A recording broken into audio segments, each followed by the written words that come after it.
happy hump day, everybody. To all the humpers out there, thank y'all for joining the show. I see you guys coming in. Thank y'all for being here. Baby, we got some topics to get into, so I hope you guys are ready, honey. Go ahead and get your popcorn out, get your drink out, whatever you need out, because I'm going to be here for a little while so we can get through all of this damn tea, because, baby, it's a lot going on. Wednesdays usually be jumping with tea, so, yes, I've had to extend my pop-in, because there's going to be no damn pop-in.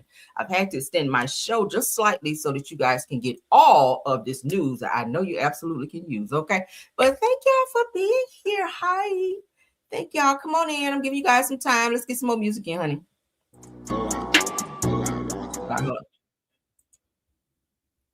Y'all come on in.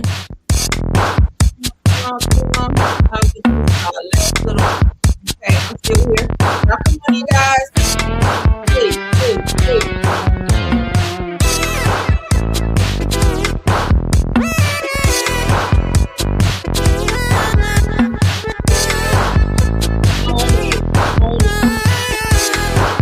That light.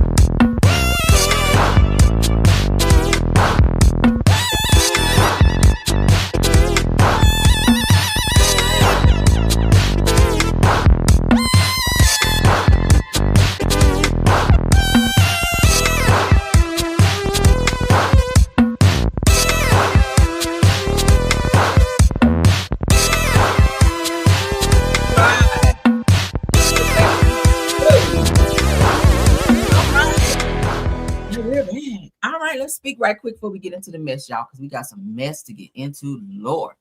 Let's see who we got here. Grandma 504 Wild and Out is here. Kim Naughton is here. Easter Washington is here. Donette Garner is here. D Nice is here. Denise Slate is here. My top flight mod Tiffany Thomas is in the building. Thanks for being here. Linda Layer is here. Thanks for being here, love. Big Steak is in the building.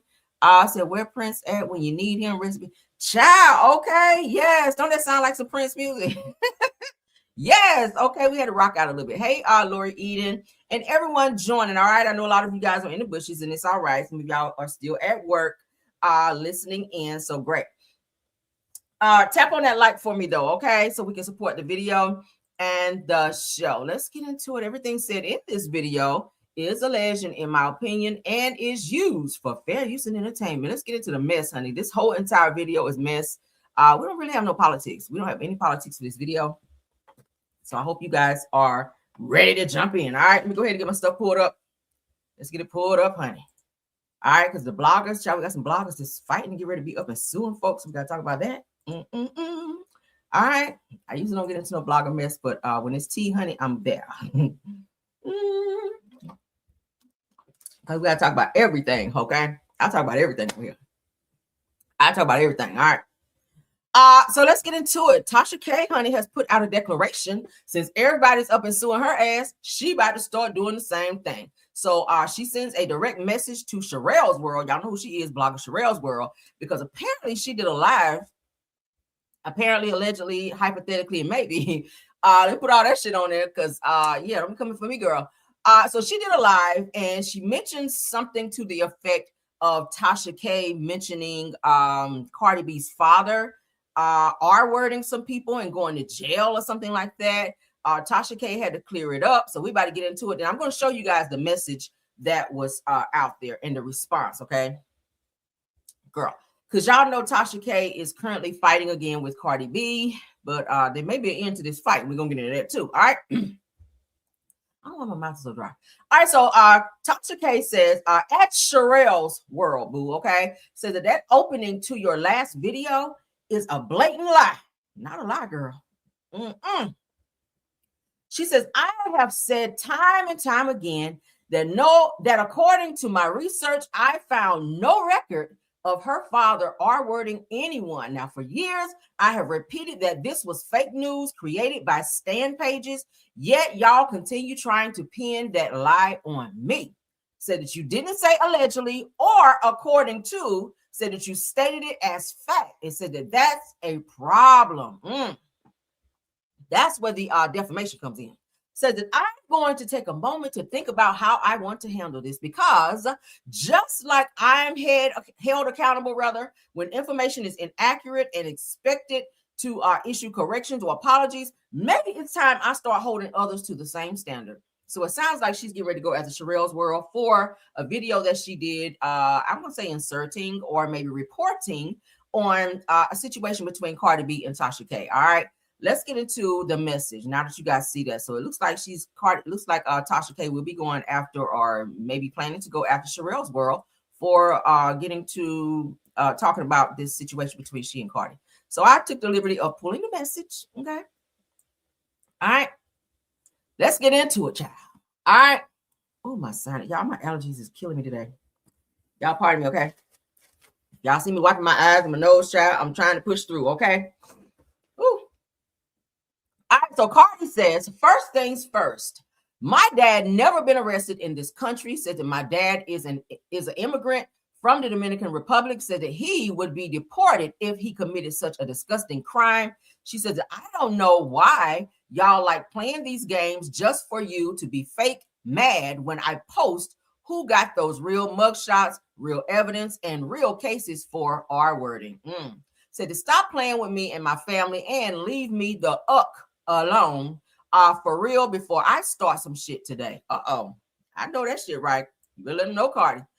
She goes on to say, I seen, okay, y'all trying to spread that shit all day yesterday. Said that y'all know I don't play about my family. Now, when I start suing people, then what? Because y'all know she will sue a bitch. All right, ask Tasha.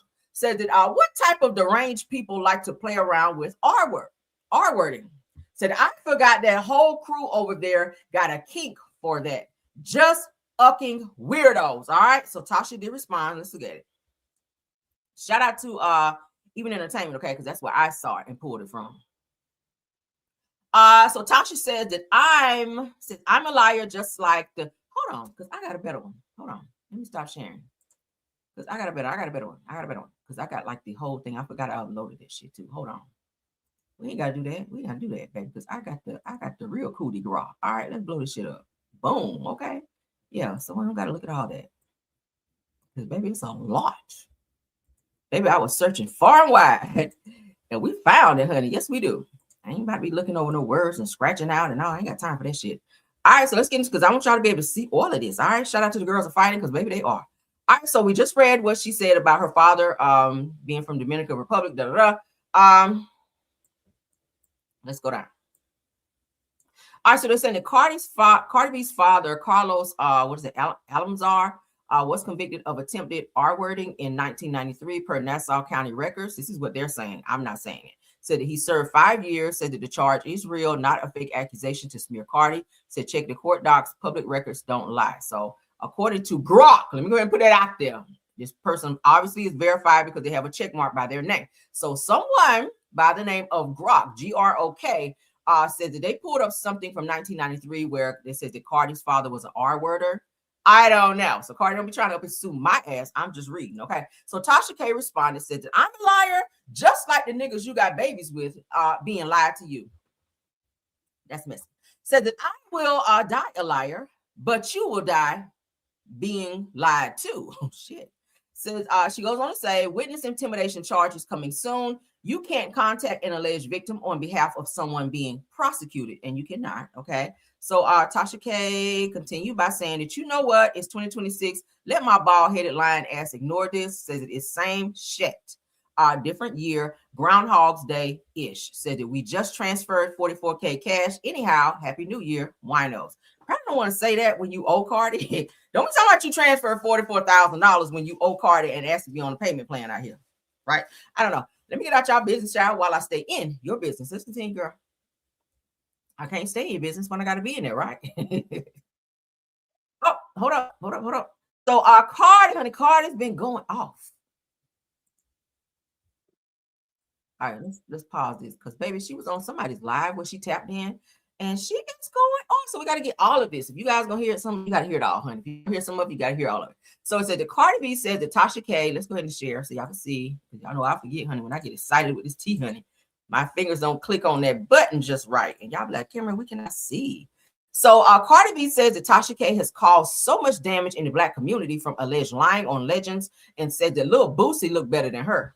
Now Lil Boosie girl said that any face I ever had, biatch, you ain't effing with. Yeah, okay. Hold up now. So let's get into Cardi's rant, honey, because she snapping The out. way that you make up lies about fucking a lot of about black celebrities. I never see you harass not one white person, bitch. All you ever do is talk shit. Bitch, you even said that Portia was ugly. Bitch, are you dumb? That's one of the baddest bitches ever. So don't ever say that, bitch. Just because you're insecure and people call you fucking ugly, bitch, don't put that on your skin color. You're just an ugly bitch. And My I didn't say nothing about your nose, bitch. You just fucking ugly. Do something, bitch. Don't be trying. My Lord, she is tearing off in Tasha's ass. Let's continue, child. What flew up her nose? You out here talking shit about original face. Bitch, my original face, the face that I had, the face that I have now, the face that I had in 2015, the face that I had in 2010, the bitch, any face that I ever had, bitch, you ain't fucking with it. You ain't fucking with it, bitch. Child. Oh, girl. You can't be fucking niggas or you're gonna get fucking fired. You can't even leave the club with niggas or you're gonna get fired. Niggas, bitch, I could rely on a nigga taking care of me, bitch, because I'm a bad bitch. You never been that. You gotta be the provider in your relationship, bitch. You know what else you mad at me? Because you know what else you mad at me about? You mad because I have a mom and dad to fall back on. That's why you always gotta bring up niggas. Bitch, niggas come and go. And they do. But you know what's something that you don't have, bitch? If your nigga leave you, you don't got no family to go to, bitch. Your family hates you. Oh, wow. And that's a fact. I don't That's such a strong word. Hate, right? give a fuck what you talking about your spaces, bitch. You know how you was making your stepsister go through shit while she was pregnant. Cause you want to know why? Because you was always hating on your stepsister. Cause you was the ugly duckling in your fucking family, bitch. Yikes. You think that she got your fave's best interest, but she don't. You want to know why she don't have your fucking fave's best interest? Because a bitch like her, you out here making false allegations about people that was directly working with the bitch. Why would you do that? Knowing that you could be putting the bitch fucking business and work at risk. But you don't. You only give a fuck about yourself. That bitch is for self. That. I'm just saying, if I were like that. All right, so this is Tasha K. This is Tasha K responding. I'm very vulnerable. You know, I love showing my vulnerability. I think it's normal to show vulnerability. So I love getting on live. I ain't gonna say I love getting on live crying, but I love when I fuck up. I love when I'm emotional. I love when I'm happy. I love when I'm sad. Y'all get to see all parts of me. You know what I'm saying? And it's all parts of my 100% authenticity, you know, my original face, my original hair and hairline. Yeah, she threw in the original face. That was a dig at Cardi because I know Cardi's had some work done, okay? But she looks great. Original, you know, and it will always stay like this, you know, my original body. I love being black. I love being a dark-skinned black woman. I love having a big round nose. I love how it shines when I'm on camera from being drunk. Like, I love all of these. My husband loves to rub noses with me. My kids give me nose rubs. Like, I love everything about that. I'm just saying, if I were like that. I'm very vulnerable, you know, everything. But the fact that your husband is there with you at night. He's upstairs sleep. He was like, Tasha, what happened against it? I said, baby, go to sleep. This has nothing to do with us. Like, baby, just keep working for me. That's all your job is to do. Just keep working for me, working for us. Thank you for having a vasectomy. So in case he did go out and cheat, there wouldn't be no side babies or anything like that. At least, I don't know that life. You understand what I'm saying? I don't. Like, our kids were planned, you know? Like, we actually, like, you ready to have it? Yeah, I'm ready to have it. Okay, cool. You know, we're going to do that. Like, everything in our life is, like, planned. Like, not rebounds, or I'm trying to, you know, or I'm getting with a nigga that everything. But the fact that your husband, y'all hear the subliminals being thrown here. All right, so let's stop because y'all get the gist of what's going on. All right, let's continue. So let's get into Tasha K discussing the payment details related to Cardi B's judgment. Okay, because she said that Tasha K says that she pays Cardi B $44K every 3 months. Damn, that's a lot. Okay, what's she making on her channel though? Because she got over 2 million or so subscribers, so she making a nice bag. But let's get into what she had to say. So maybe that 44K was for her. I was like, girl, be quiet, because you know Cardi is listening, but hey, that was her money anyway, so you good. Let's get into it.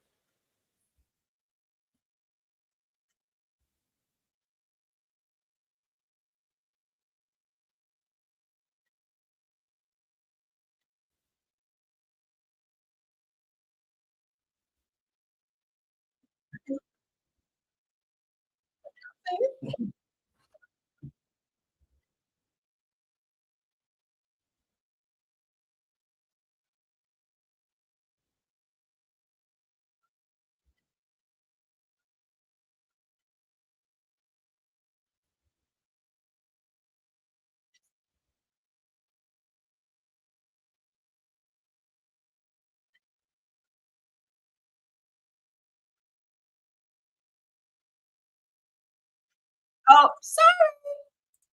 Y'all, sorry. I'm over here like, ooh, child. Okay, my bad. It's been a rough day, y'all. Work with me. Sorry. Okay, so we were practicing just now. So now to the video. Shout out to J Views Daily. Here we go. Lawyers, okay, not people, lawyers. Every 3 months, and we do that with ease. You understand what I'm saying? Most of y'all, I'm gonna be honest with you, like a lot of the people that come to talk, like y'all have never seen 44K cash ever at one time. Y'all don't know what they've never seen that. Like that is, I'm like, for real, I'm talking about counting out cash. Like, you don't know. And then this year it's gonna go on more. I'm making room, like right now, this year, to pay off my taxes, because we had to rope the taxes into the bankruptcy. We had to do that in order to get the bankruptcy approved. You know what I'm saying? We got to have debt. So taxes is a debt. Y'all didn't know y'all could put taxes in a bankruptcy. And so once we did that, we were able to, really sort through some things. And like literally, I just told my team today, I was like, hey, go ahead and make sure you talk to the lawyers, clear up all that. We could just focus on this debt and throw as much as we can at it. So I'm talking about the whole thing. And put it in behind me. You understand what I'm saying? So like, it's done, it's over with. Like, there's no bad seed like tied to it, no negative energy tied to it. It's how like God really like opened up doors, for me and my entire team. So really just not see this. Like, this is amazing. Yeah, you ain't even skip a beat for No, real. I'm telling you, sorry. Yeah, so y'all get the point, right? So let's continue. I'm trying to get you guys all of this. Let's get into where Cardi B is going off about this witness intimidation. All right, where after Tasha K said that she was committing witness intimidation by contacting Stefan Diggs, person who came forward to say, or victim who came forward to say that he actually assaulted her and tried to strangle her, or did strangle her. All right. So let's go ahead and take a look at that, because I got to play all of this so y'all will understand where we're going next, okay? Because, child, somebody about to sue again. Let's get into it, girl. Shout out to All About the Tea. Let's go. The fuck? You want me in your fucking hospital bed owing me, bitch. I'm not playing. And if you think you're going to be looking for loopholes, harassing the people that I'm involved with, I got another shit coming for you, baby. If you think because you don't mention my fucking name, but you're gonna be harassing the people that I be with, no, I got some shit for you. So be ready for that. You ugly ass bitch. Yo. All right, so you hear where Cardi let Tasha K know that she is definitely coming for her, since she refuses to keep her name out of her mouth. She refuses to stop doing commentary on her. I thought that was one of the bases whenever they had their court case, that she was not to report on her. I think allegedly, possibly, maybe. So it says Cardi B is responding after Tasha K alleged witness intimidation tied to Stefan Diggs and Chris Blake's SEXual lawsuit. Said that the claim sparked immediate backlash, with Cardi pushing back hard online as the situation continues and to unfold. So you guys see that she has threatened Tasha K with another lawsuit. So let's get into, I'm gonna save you. Get out of my way. All right, because I don't want to. Yeah, we heard that one. Ooh, yeah, we gotta watch this. All right, so Lord, Tasha K. I was hoping you were gonna find yourself in no more shit, sis. And I like her. But baby, this is getting to be too much. So it said that based on the law, did Tasha K violate the non-disparaging clause in place to protect Cardi B? I told you guys it was some type of clause when they had their last case. All right. So this says breaking news: Tasha K accused of violating court-ordered non-disparaging clause protecting Cardi B against any direct or indirect attacks from Tasha K. Said that the law favors Cardi B. Y'all ready for this? Shout out to lawyers Bay Esquire. Let's get into it because that's where I saw it. By the way, if we go back, and I know you were covering this early on, Dennis, she could have pulled out and simply withdrawn the defamatory stuff at any time. Mm-hmm. And she refused to do it. And in fact, doubled down and got particularly nasty with Cardi. So Judge Grossman was very clearly attuned to the fact that Cardi had suffered some horrible defamation. And in fact, that's why Judge Grossman had told us at the hearing, the first hearing on the motion to dismiss on January 9th, he was not bothered by the non-disparagement clause at all. And I think you've seen the transcript. He's gone, he went over and over again. If that's what your problem is, I have no problem with that. After what this judgment was about. And keep in mind, this non-disparagement, and by the way, you know, have you ever seen a non-disparagement clause that is only for one side? No, I didn't. Have you ever seen it? No. Which, by the way, if we go back, and I know you were covering this early on, Dennis.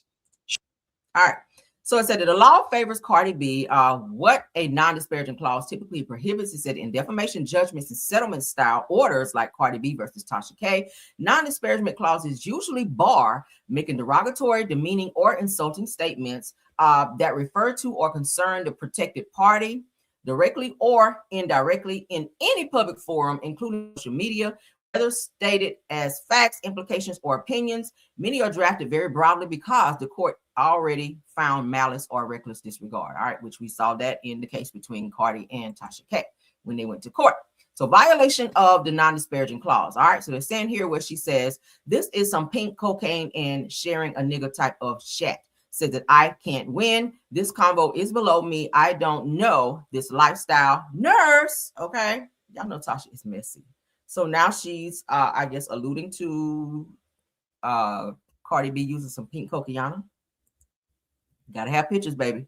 Nowadays, especially when you've been already in a lawsuit with her, you gotta have some pictures or something to back that up.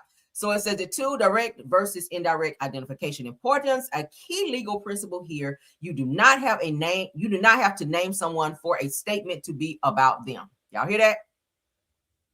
They go for anybody else. If anybody's watching me, bloggers, whoever, you got to clean it up because 2026 people, especially celebrities, are starting to sue if you don't have your information correct. You got to have your wording correct in terms of how you approach a certain topic because it can land you in a very, very pricey lawsuit. Okay, I don't think nobody out here want to be giving up their YouTube checks for something that they could retract and or just not even say. All right, make sure that you are being very careful in what you report and how you report it on who you report it on. Okay, said that the court asked, would a reasonable reader understand who is reading referenced?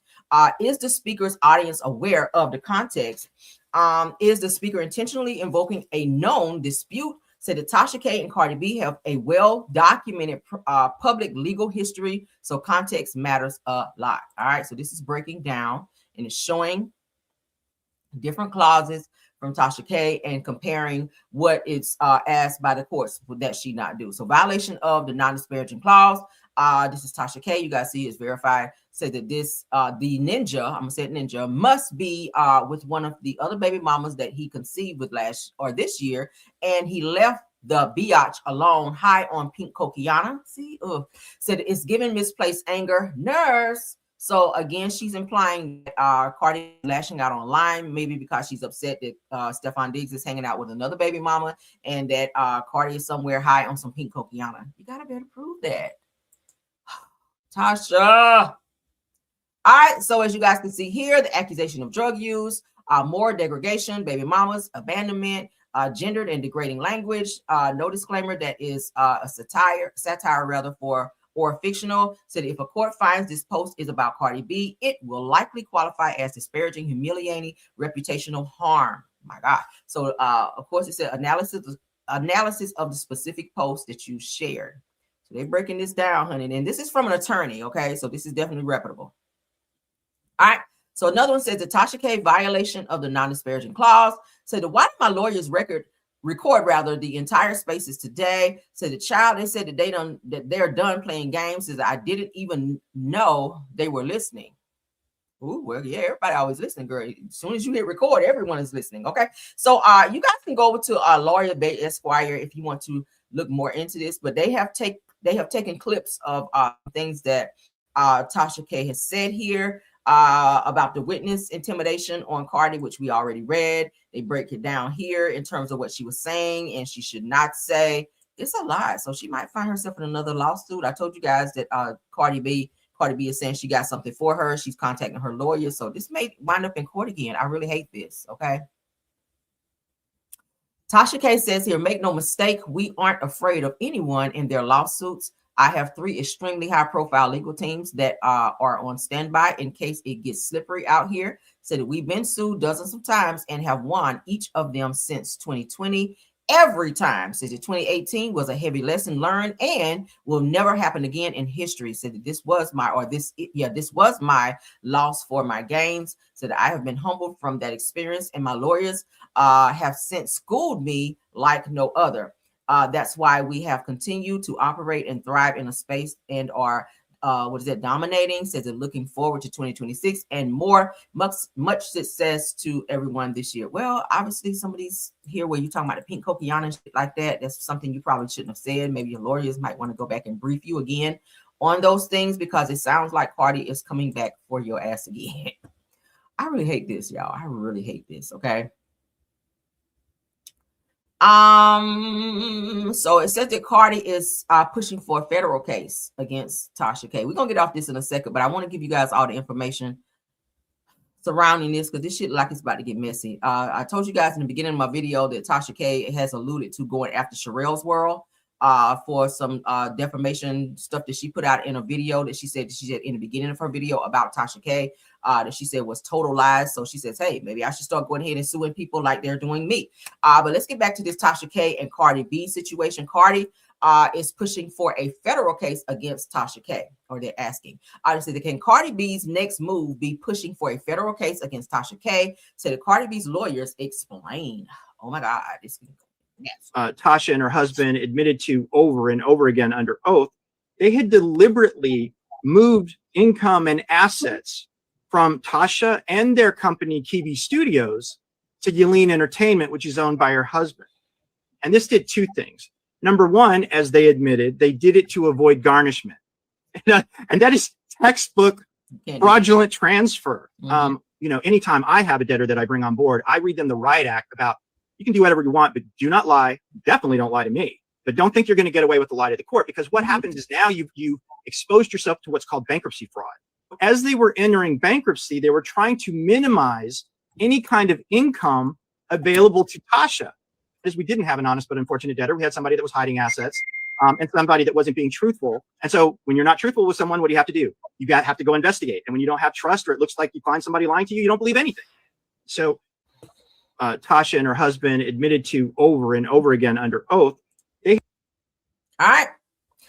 So it's Cardi B playing chess. It says that bankruptcy, fraud, and perjury. What consequences still exist? So you guys can read it at your leisure. It says the penalties for that lying, hiding money, up to 5 years in federal prison per count, criminal fines, denial or revocation of bankruptcy discharge. So when you have somebody that lies under oath, it wasn't just that she lied under oath. She lied on her schedules that were filed with the court under penalty of perjury. For example, there is a box that says, do you have any trust? She checked no. We went to the 341 meeting, which is the very first meeting of creditors, where we first talked to the debtor. The United States trustee asked questions. And I asked, do you have trust? No. I put her under oath at her 2004 examination. For those that don't know, that's basically a deposition, but it's a little broader in bankruptcy. We actually call it a fishing expedition. It's much broader, but she lied under oath about it then. But she did testify truthfully about moving her assets and income to avoid garnishment, and so did her husband. But the point is, so what are the consequences of doing that? Well, they can be quite severe. And in fact, anytime I have a debtor that I bring on board, I read them the riot act about you can do whatever you want, but do not lie. Definitely don't lie to me. But don't think you're shout out to Braylon. Thanks for stopping by. Going to get away with the lie to the court, because what happens is now you exposed yourself to what's called bankruptcy fraud. If you want an example of what can happen when that goes horribly wrong and you lie and you hide assets, some of your listeners may know of a person named Teresa Giudice. If anybody ever watched Real Housewives of New Jersey, when you have somebody that lies under oath, it wasn't just that she lied on.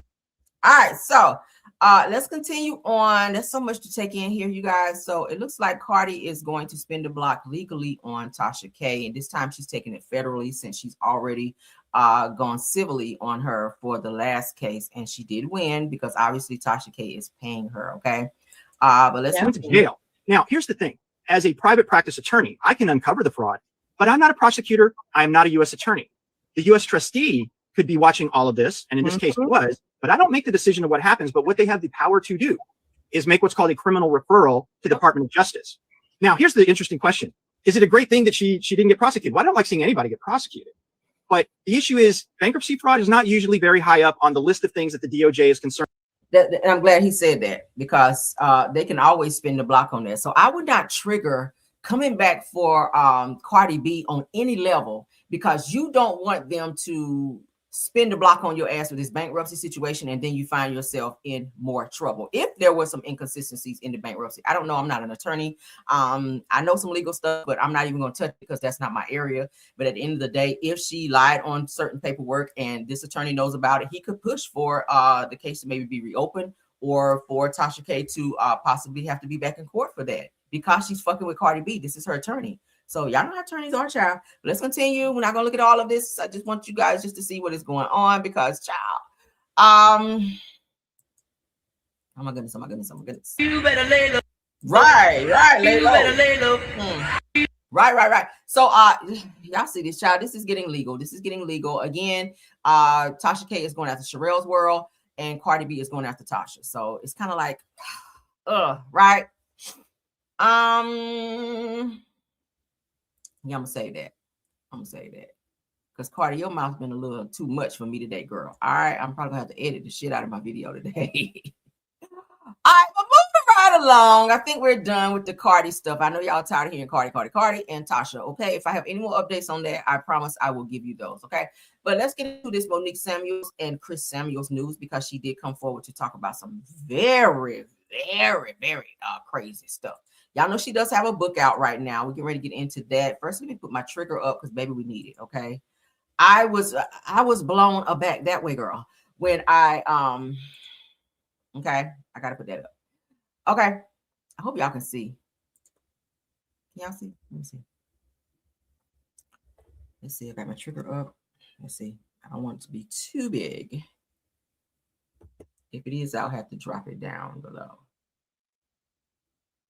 Okay, yeah, we can.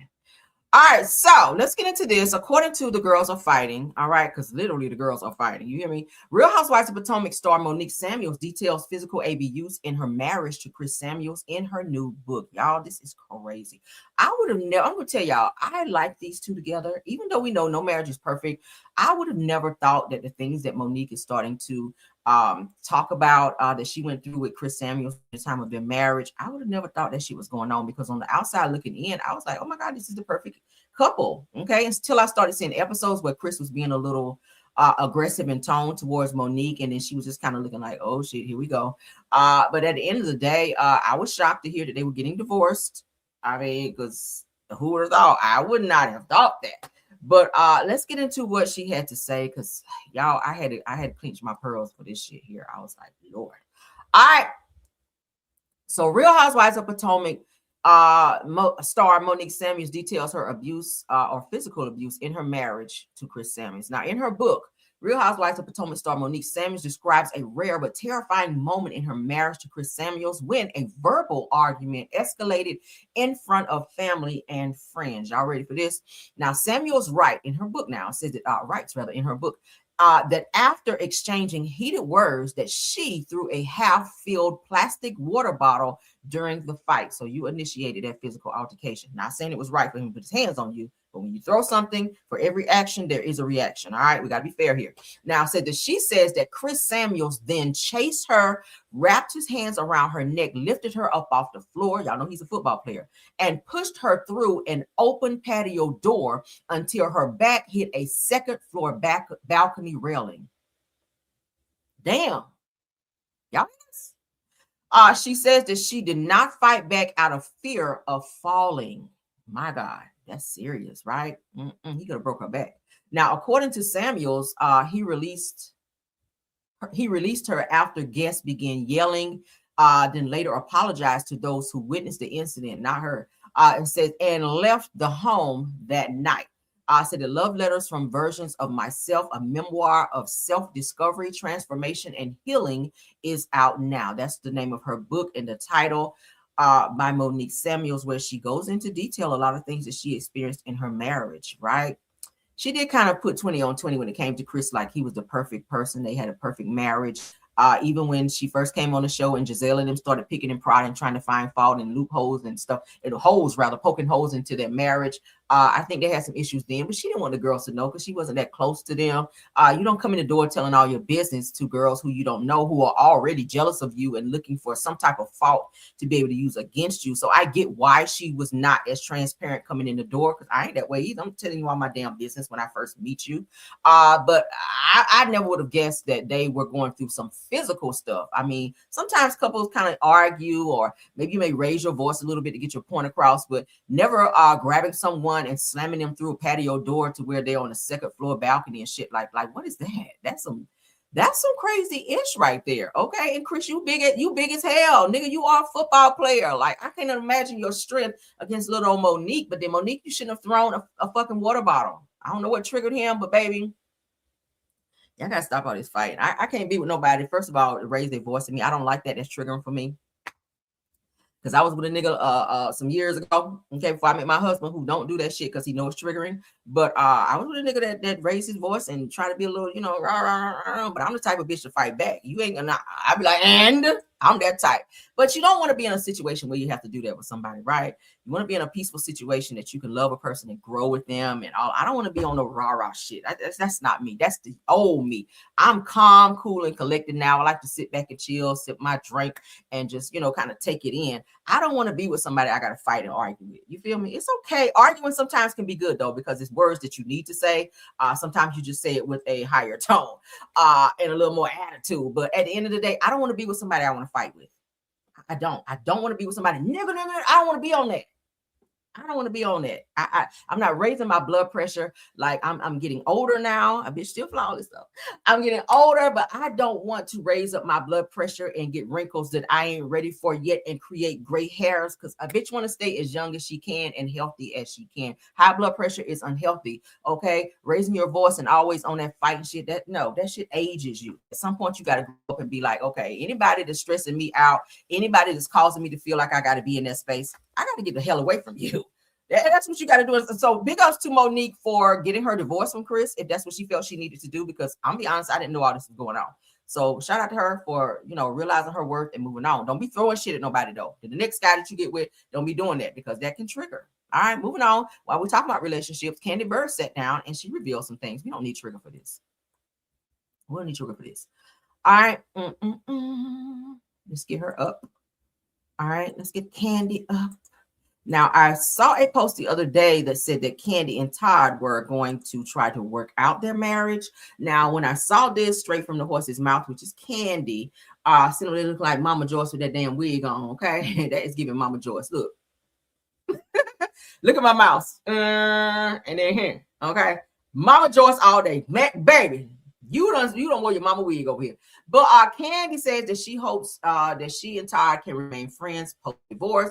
She says that I hope, but when you're going through a divorce, she said that people get on your nerves and you really start looking at them differently. So it sounds to me like she's going to continue to stay on divorce, because what I was reading the other day, it was said that she and Todd were going to try to work things out. Again, they're going on dates still. They're on all the vacations and holidays together. Like, they are still together like nothing ever happened. Okay, I get it. She is upset because she says that he stepped out and cheated on her. Again, you introduced the shit into your bedroom because you were having threesomes. Like, you can't have your cake and eat it too. You just cannot. But let's get into what she had to say. All right. I'm really praying for these two.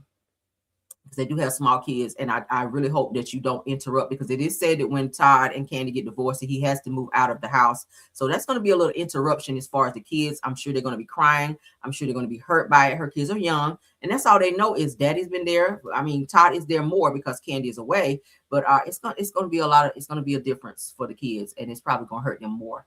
But I'm praying that they can figure this situation out, because again, not everybody that filed for divorce go through with it. Okay.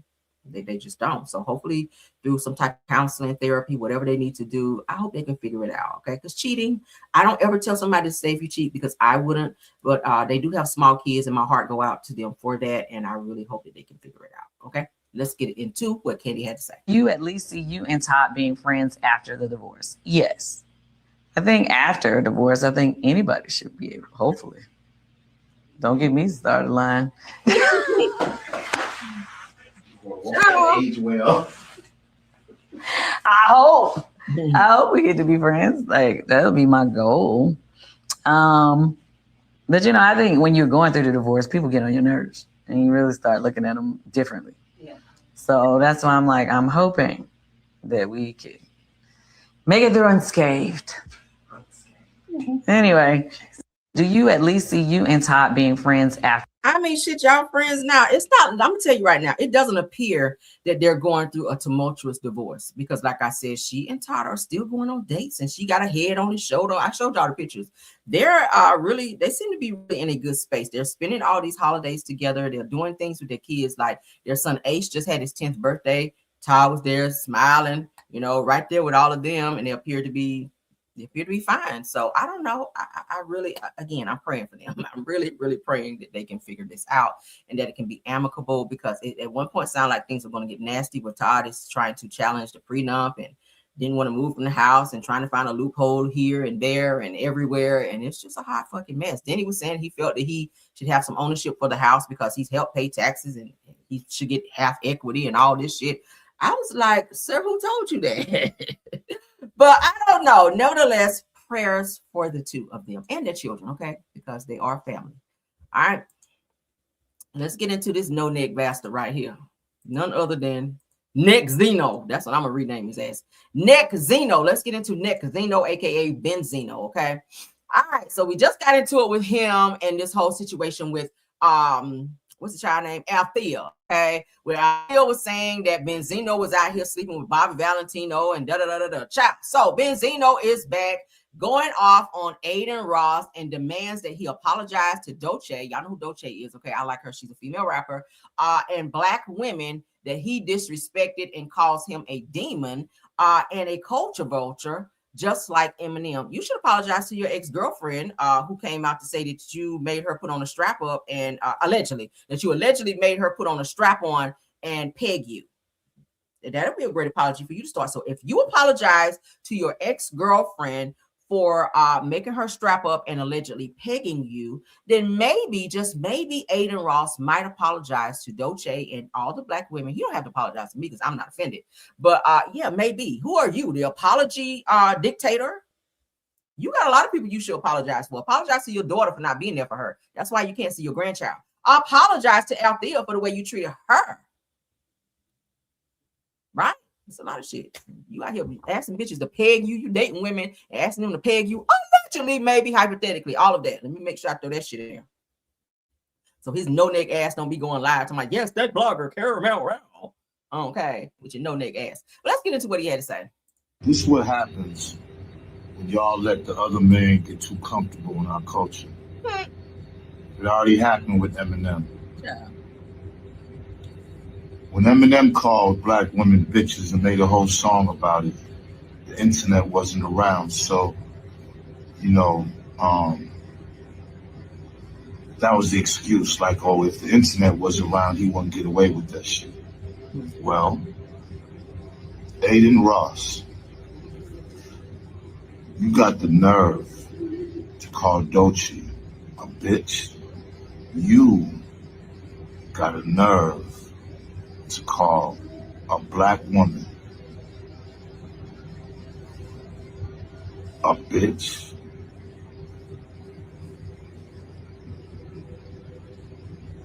Now, I know a lot of people say, hey, well, black men call them bitches. This is what happens. Shut your ass up. You're the spokesperson for women with your no-neck Missy Elliott jacket. I can't stand the rain wearing jacket ass ninja. Because that's exactly what it looked like. Looked like your ass got on. The Missy Elliott video, I can't stand the rain. That's what your jacket looked like right now. That fake tight ass shit on. All right, let's move around. I don't know why you got no collar because you don't have a neck, but let's keep going. And they use it in their songs.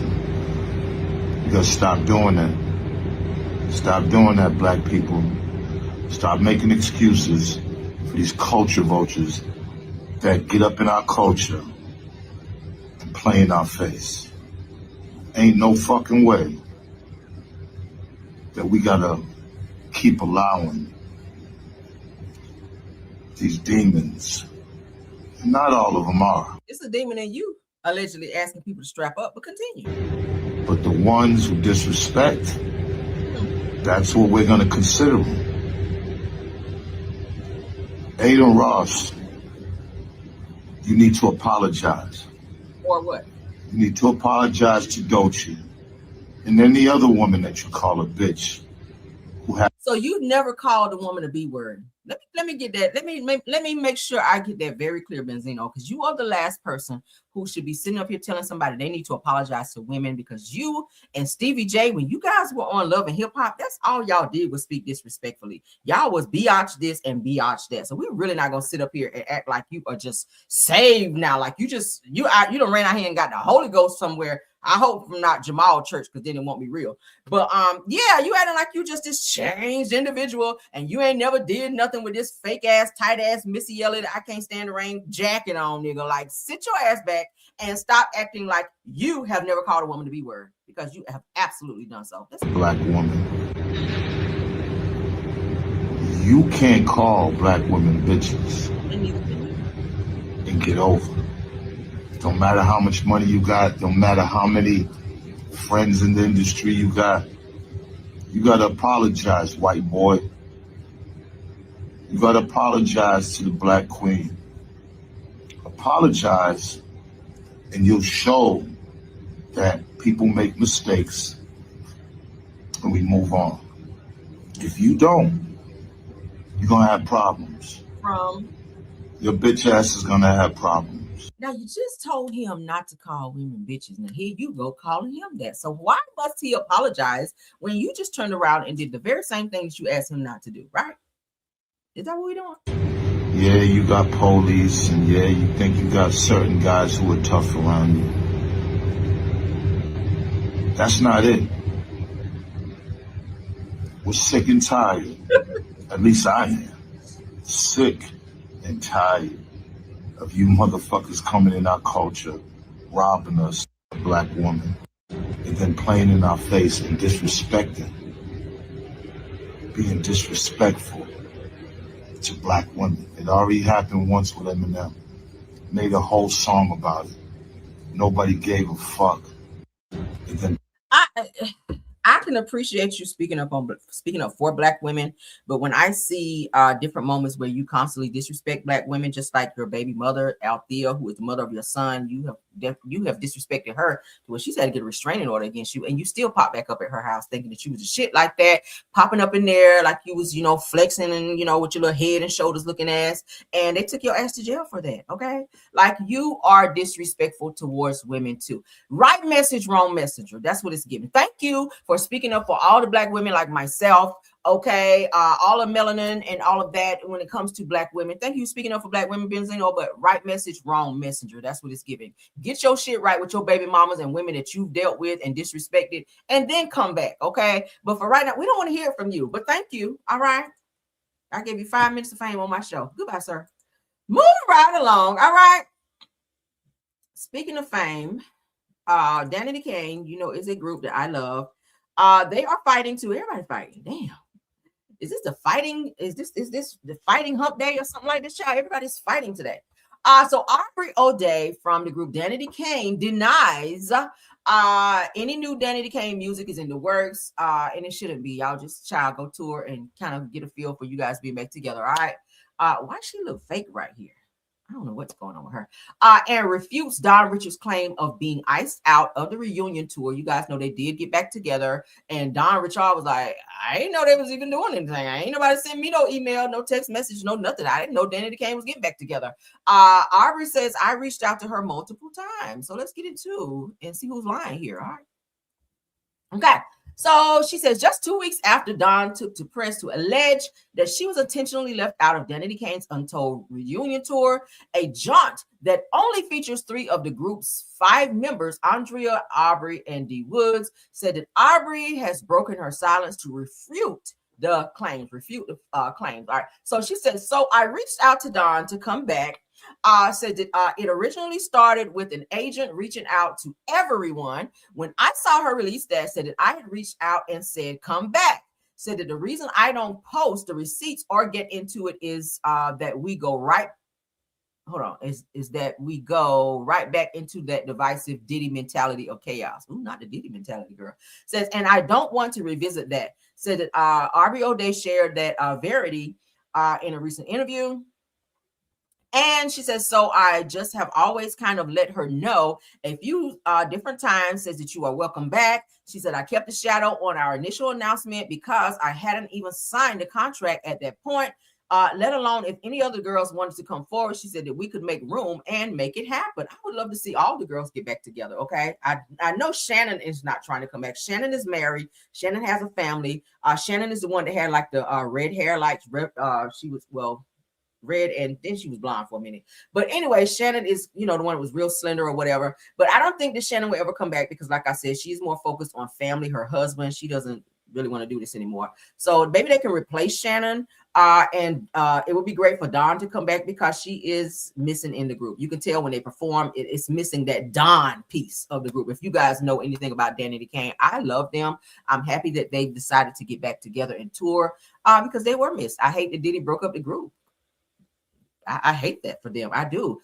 Day 26 is also touring, I saw, and they're doing well. So shout out to them for getting back out there and doing what they love, okay? They're not letting Diddy or anybody else break them up and keep them from doing what they enjoy doing. So shout out to Danity Kane and shout out to Day 26. I love them both.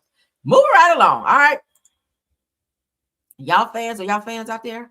What up, Astute Queen B? Thanks for being here, dear.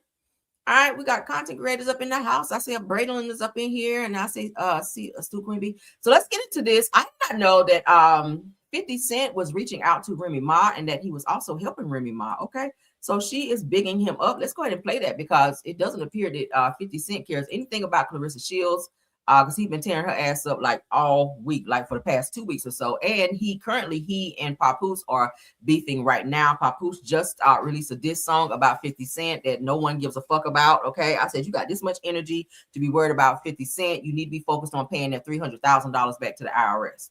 Get into that. All right, so Remy Ma reveals how 50 Cent helped her, okay, in an interview. Let's get into that, okay? I never knew this. Let's get into it.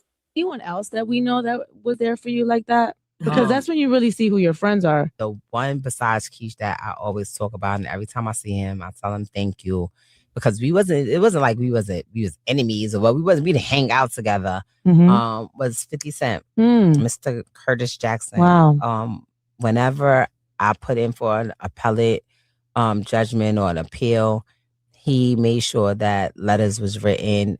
He personally signed them, telling, the judge, like, if you do grant her this release, she'll have a job. I'll make sure, she has a job over here. This is where she'll be working, X, Y, and Z. Wow. I need to hold him up to that. Like, yo, you was going to give me a job. What's up with that? Let me get a check. You need Remy on power. Let me get a check. Yeah, I just thought about that right now while I'm telling this story. As many times as I told it just hit me right now. Like, yo, what's good with that job? I got paperwork saying that you would give me a job. Right. If he ever called me and need me for anything, I got him. It's not without a question. I like that for her. 50, I'm gonna be honest with y'all guys. 50 is petty as hell.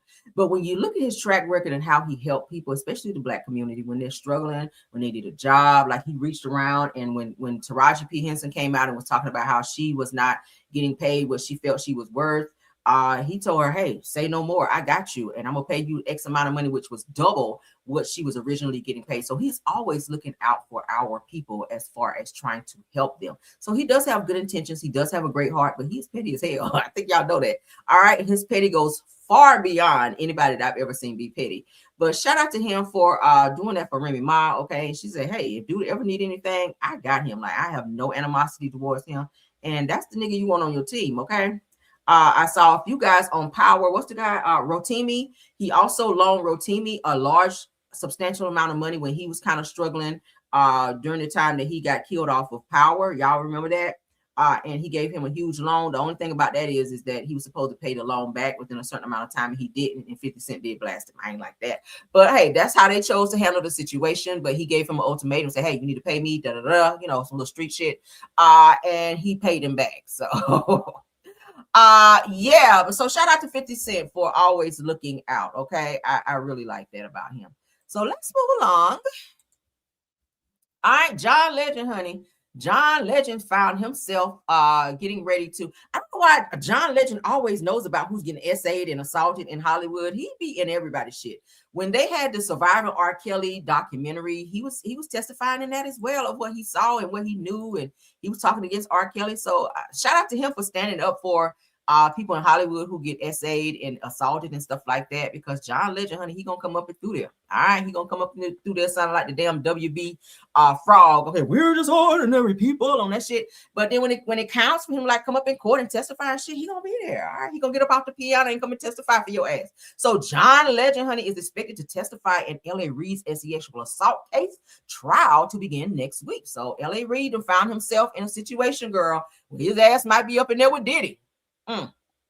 Because they say he had something to do with Usher being in the situation he was in with Diddy. I believe it. I really do. Allegedly, hypothetically, maybe.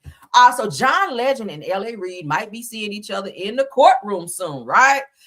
So music executive L.A. Reid is scheduled to stand trial next week in Los Angeles over sexual assault allegations made by former Arista Records vice president Drew Dixon, stemming from incidents that she says occurred in 2001 while they worked together. Now said that Dixon claims that Reid assaulted her twice and then damaged her career after she refused his advances, and Reid has asserted that Reid has denied. It said that Dixon, who has since become a prominent advocate for survivors of abuse in the music industry, also claims that Reid used his influence to have her blackballed and even blocked her signing of singer John Legend at the label. So I know that's why he there. He's like, bitch, you try to block my money? Okay. So sources told Page 6 that John is expected to testify as a witness. Said that Dixon's advocacy helped advance the Adult Survivors Act, a law that temporarily lifted time limits on bringing historical abuse claims, a key factor that allowed this lawsuit to proceed. Okay, so yes, he was pushing up on this lady who worked for him. She did not want his advances. She ignored his advances and told him no, and because of that, he fired her and also blackballed her career to where she could not work in Hollywood again. So he should definitely pay for that, because why would you? Same shit Diddy was doing, same shit R. Kelly was doing.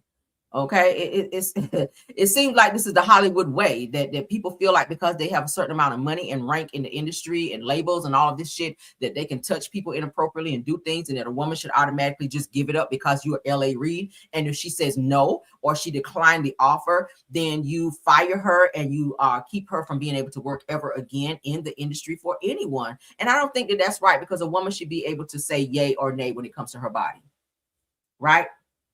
Yeah, I should be able to say no.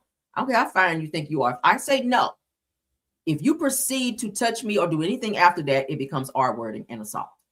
Okay, any advances after I say no is assault. So L.A. Reid, if you did that to this woman, I don't know if you did because I wasn't there, but it is alleged that you did. And hey, I mean, y'all know the whole story about the whole Usher. I keep mentioning Usher. When Usher first came into the industry, his mother sent him to L.A. Reid. L.A. Reid sent him to Diddy to live with this. So I feel like L.A. Reid might have known Diddy and all the things that Diddy had going on, probably because they were like this. They were like this. So y'all heard about that saying that Usher had to be in a hospital because something happened to him allegedly, okay? And they said it was done at the hands of possibly Diddy or at a Diddy party, kind of like almost like Justin Bieber. So it's unfortunate. This is something that's been going on for quite some time in the industry, it sounds like. And it goes all the way back to, what's the white man's name that was over them?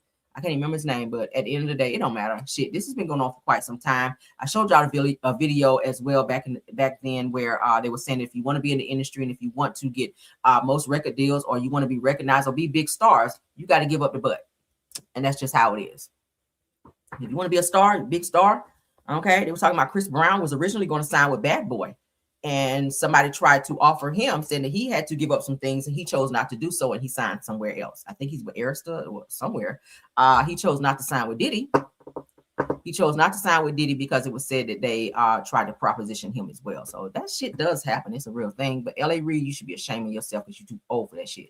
Shout out to John Legend for speaking up, though, okay? Moving right along. All right, so we've been hearing about this damn dress with Jamal Bryant's wife. Now the same pastor is now going after somebody that I love, and y'all know we are not about to go for that. He is going after Miss Jasmine Crockett. He has some things to say about her, trying to call her ghetto. I was like, okay, Pastor, now I was with you talking about this damn dress, and you going after Jamal, but you talking about my good old Jasmine Crockett. Now I don't know, I gotta check your ass on something here. Let's go ahead and get into what he had to say. All right. So Bishop Patrick Wooten, okay, who is getting a lot of scrutiny right now for how he called Jamal Bryant's wife, Karri Bryant, okay, Karri Turner Bryant, a $2 whore. I said, oh my. So he goes in on Jasmine Crockett for her pig behavior, okay. I also looked up and found out that he is a Trump supporter. So I was like, oh, there you go. I see why you're talking like that about Jasmine Crockett, because you're a fucking Trump supporter. But let's get into him. Shout out to him, Gotham City God. Let's go. Is giving our women space. God's giving our women platform. But listen, when God give you a platform, don't go hoochie. All right. Don't go ratchet. Don't go street. If God give you a platform. One of the most famous or infamous, depends on how you see it, women in society today is Jasmine Crockett. Elected to office, and look at how she talks. Look at what she's brought. Just hood language for a lady. A lady.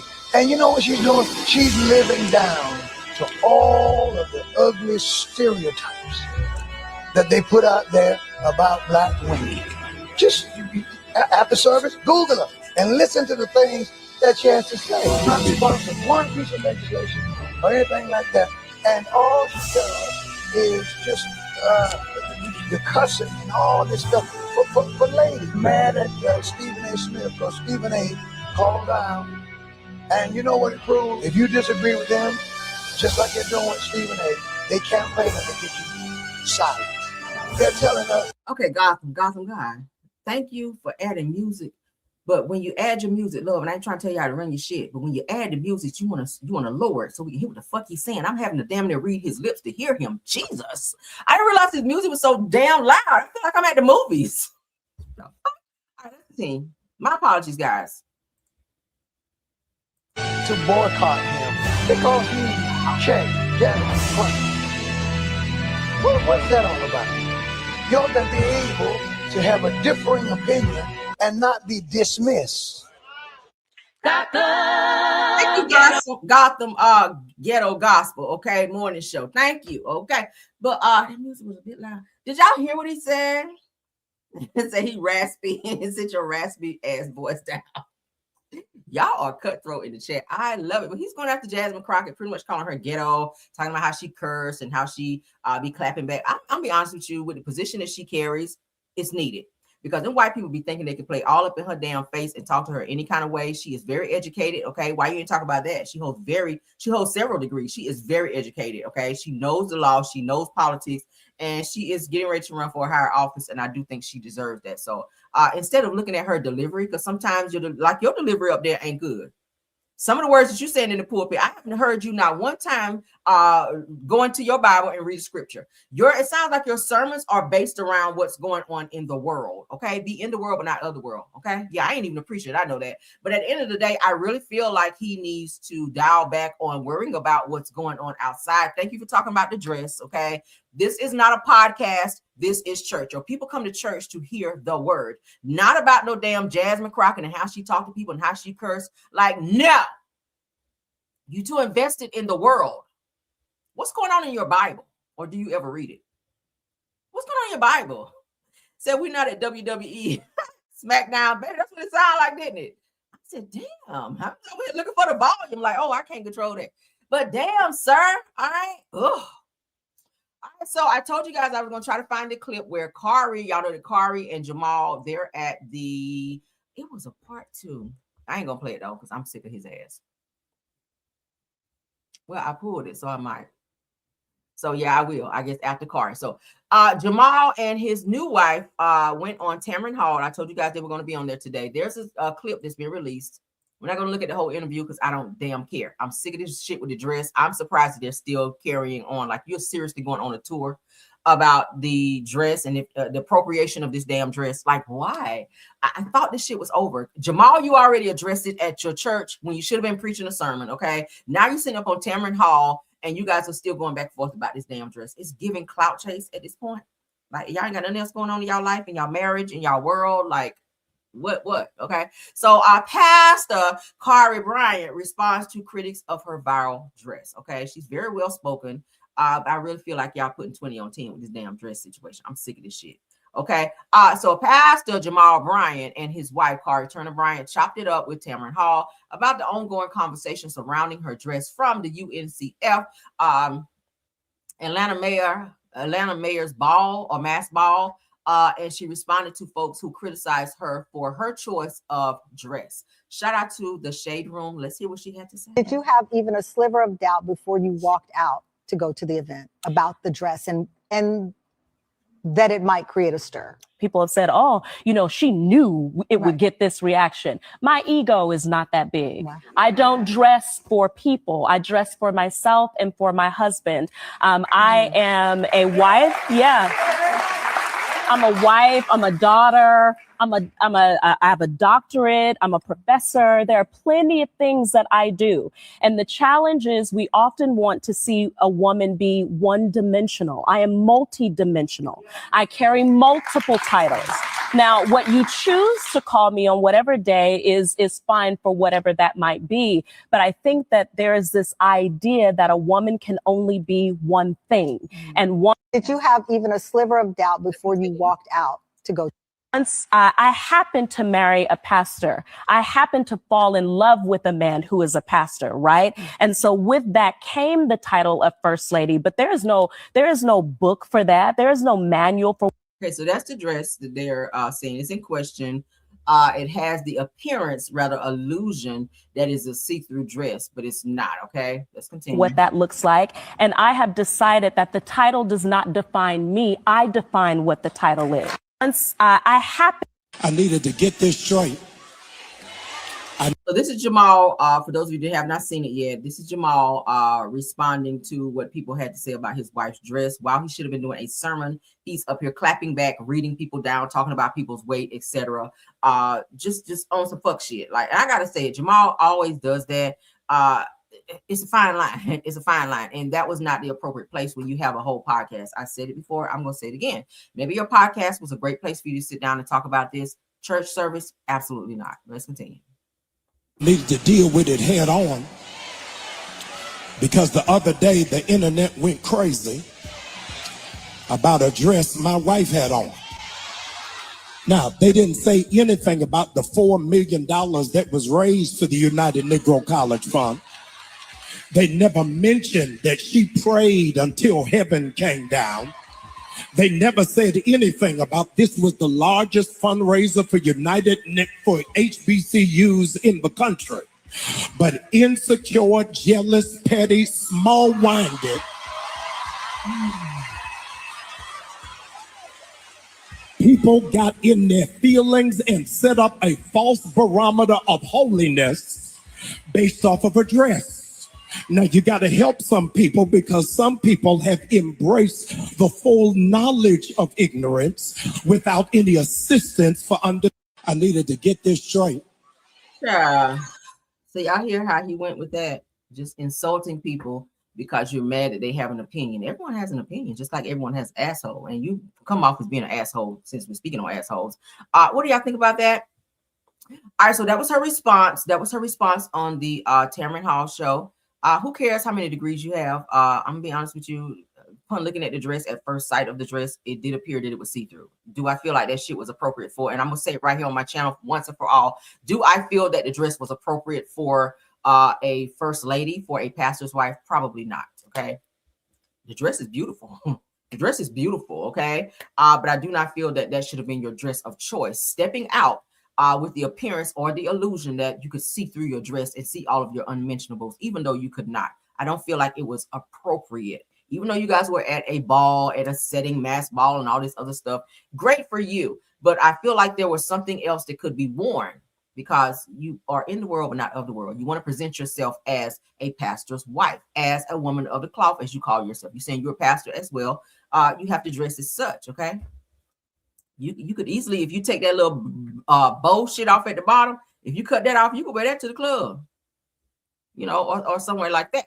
But I don't know. Usually I don't like to judge people in that way, but I'm just going to say, coming from where I come from in church, I'm Church of God in Christ, baby, that would not be accepted. They will sit you down and cover you up and be like, sis, no, okay, I've never seen a first lady with dress like that. But this is 2026, honey. People have arrived. People see things differently in terms of how you can move and say things in church and all of that. But I don't know, child. Let's continue. I got one more video of this Bishop Wooten where he the part 2 that we did not get to see when he's talking about this damn dress. And we're gonna get off this dress and we're gonna get out of here because that is the last and final video. Okay. Y'all sign off in the chat. I do love when you guys comment. Okay. I love it. So y'all go ahead and sound off. Okay. So let's get into this video right here. Shout out to the user. All right, let's go. No matter what I say, she just would have said, honey, I wear this for you. I wear this for you at home when we know the grandkids aren't coming. Because there is such a thing as decency. Decency.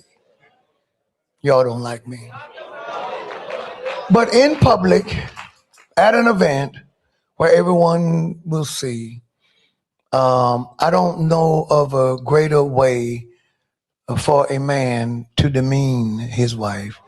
And if he doesn't think that that is demeaning her, there is something wrong with him. But then again, we're also talking about the guy who looked at Cam Newton's legs and told Cam he had pretty legs. He sure did. Yeah, see, so, you know, something is wrong. And we live in a day where people will amen anything. The members of the church screaming amen of her pastor, the first lady, wearing a dress that is designed to make it appear that she's wearing nothing underneath. Now, I'm going to preach, but I want to tell you this. I've been a man since I was 18. I was almost one before then. But I'm 64 now, so I've been a man for a while. So I want to talk to you about the world of men. The world of men. The world of men. In the world of men, when men see a married wife with her husband dressed like that, the signal that's sent to the world of men is he needs help. Because he ain't hitting it right.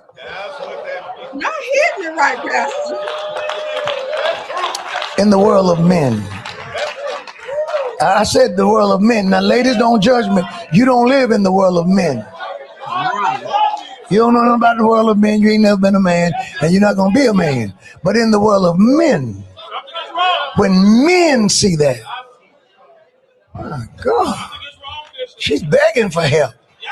Ooh, look at her. That's what happens in the world of men.